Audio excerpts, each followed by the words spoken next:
Good morning, Guardians. The Hijabi Gamer here, and it's time for another weekly reset from Destiny, the original Destiny, the first Destiny, the great Destiny. Now, first off, let me apologize for Sunday. I completely forgot it was Mother's Day.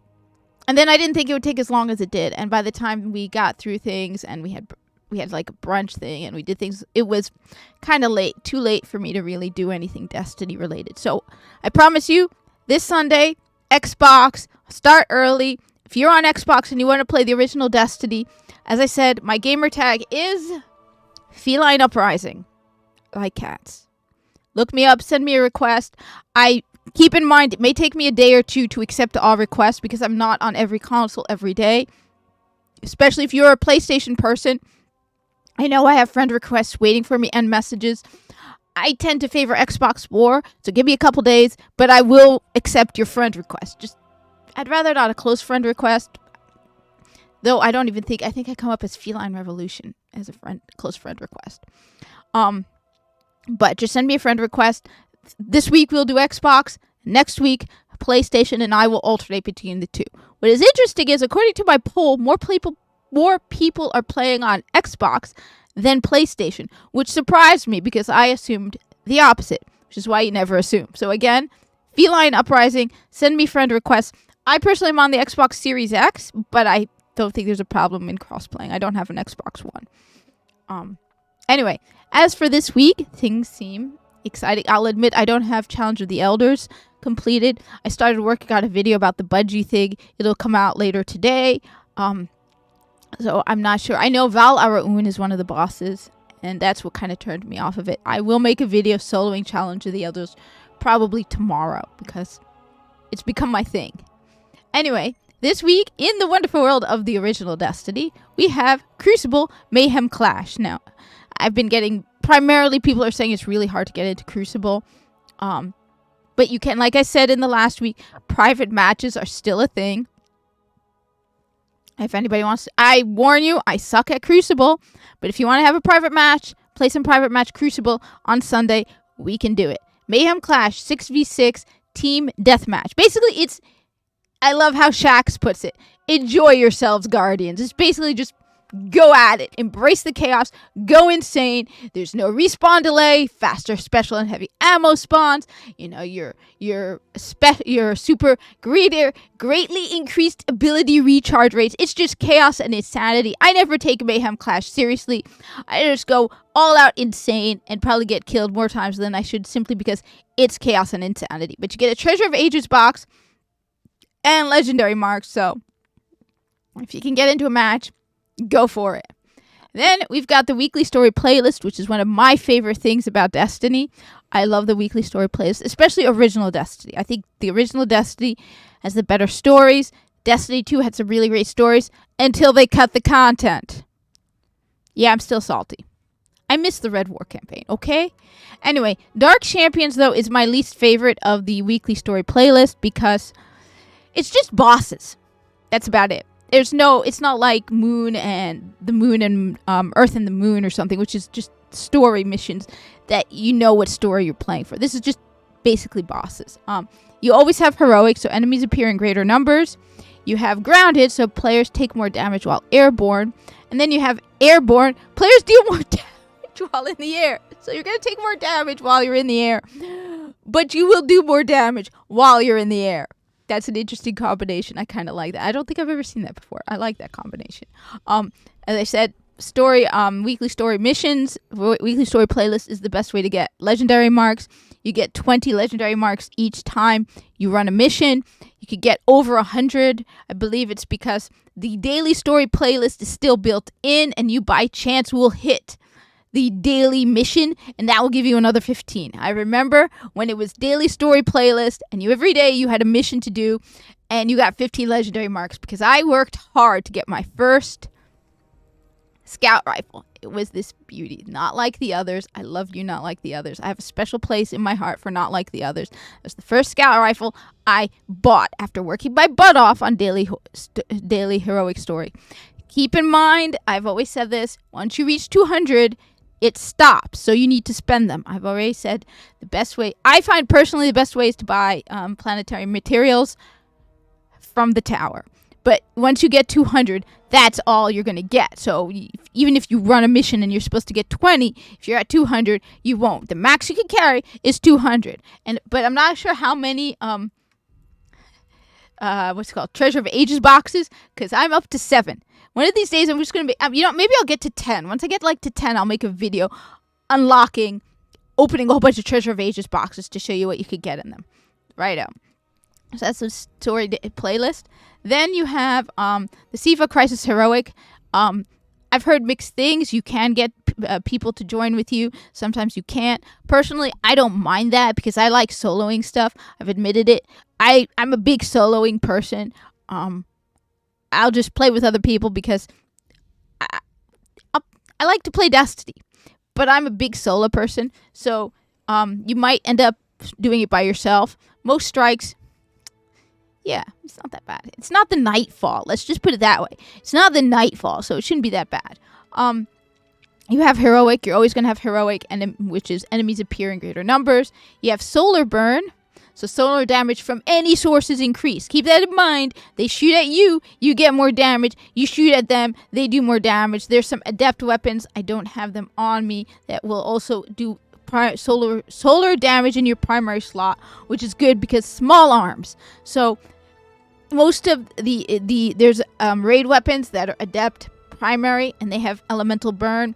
You have equipped a solar primary, you're going to get the boost from small arms damage being favored and solar burn damage being favored.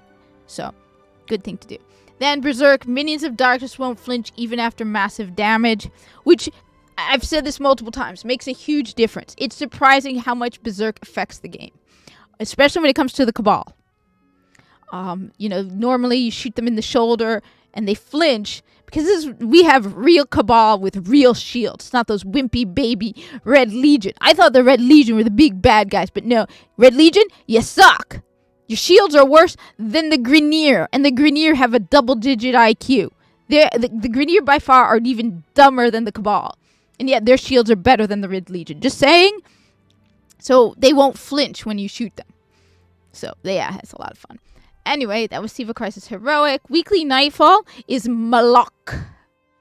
Now, where was Malok? Where is he? Not the Shadow Thief. Not the Summoning Pits. I can't remember the name of it.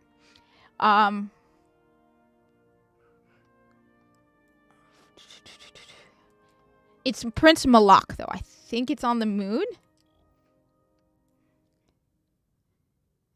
Not the Shadow Thief. Wait, where is this?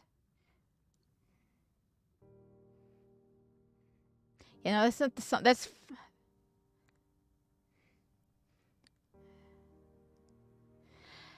Oh boy, my brain is freezing. It's Prince Malok, though. That I can tell you. It is Prince Malok. The Sunless Cell.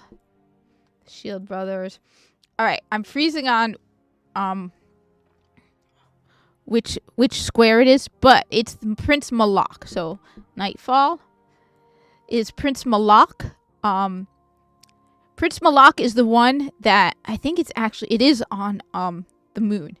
And Prince Malok is the one which is sort of like that massive Taken kind of dude knight who, when you keep shooting at him, eventually his head kind of starts to wobble and then explodes. And so you still have to shoot where the head is for a headshot, but there's no head. There's this bridge that you can hide under, but you have to be careful. Every time he respawns enemies, he spawns in these 2 Taken phalanxes and a blight, and you got to get rid of the blight or your health won't come back. I usually save 1 heavy ammo to use against the blight and the 2 Taken phalanxes. I did solo him. You would shoot from one side and then from the other side, and you'd get these blights, which are a pain in the butt to deal with. It's Prince Malok, like I said. It starts out, it's the one where when you land, there's a whole bunch of thrall, and you have to get the round orbs that you use on the door.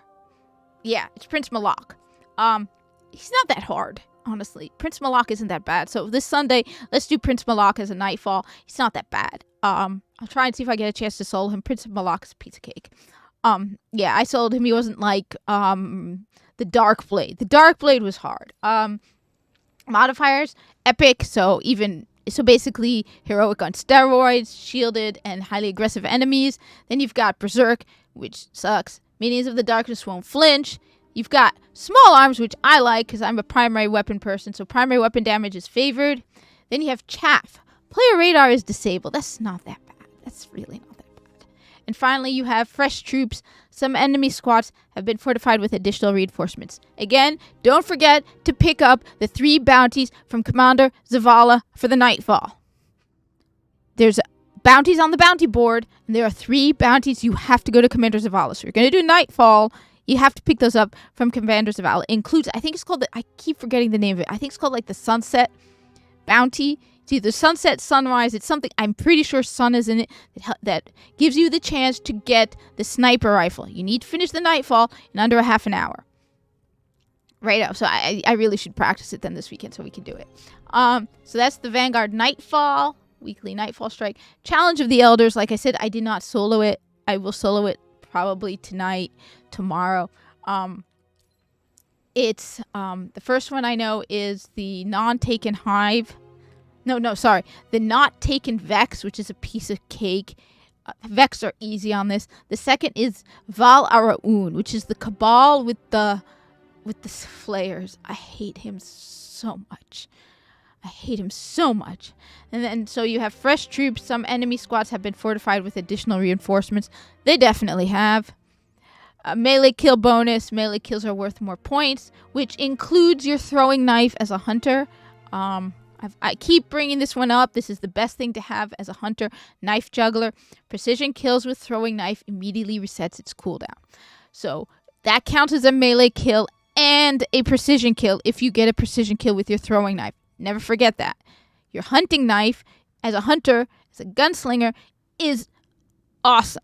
It is both a melee kill and a precision kill. And since you have solar burn, solar damage from any source is greatly increased, that is a solar kill. So, always recommend that. Always recommend Knife Juggler. I never remove it. I constantly have that one up. Cool. Challenge of the Elders. As I said, I will make a video soloing it. A Challenge of the Elders. And then finally, the weekly featured raid, Heroic Vosic Challenge and Axis Challenge. That is the Wrath of the Machine. I would look into videos on Wrath of the Machine, so we can maybe, I hope we could get a raid going. Now, I don't know if you want to try going for Outbreak Prime, but at the very least, let's see if we can get a team together to do Wrath of the Machine. It's been years for me, I'm warning in advance, but it would be pretty awesome to do Wrath of the Machine. Wrath of the Machine was one of my favorite raids, I will admit it, but then I loved Rise of Iron. Rise of Iron was my first DLC when I started playing Destiny. I love Rise of Iron. So, anyway, it would be really cool to get this going. Anyway, thank you for watching. Like, comment, subscribe. As I said, my gamer tag on Xbox is Feline Uprising, one word. On PlayStation, it's Feline Revolution, again, one word. Give me a couple days to accept friend requests. I will accept them all. I always accept them. I don't always immediately get to them. And I hope to see you in the tower. Share it. We might get more people. We may end up forming more than one fire team at this rate if more people are interested. Because, as I said, we'd really like to get some original Destiny stuff going.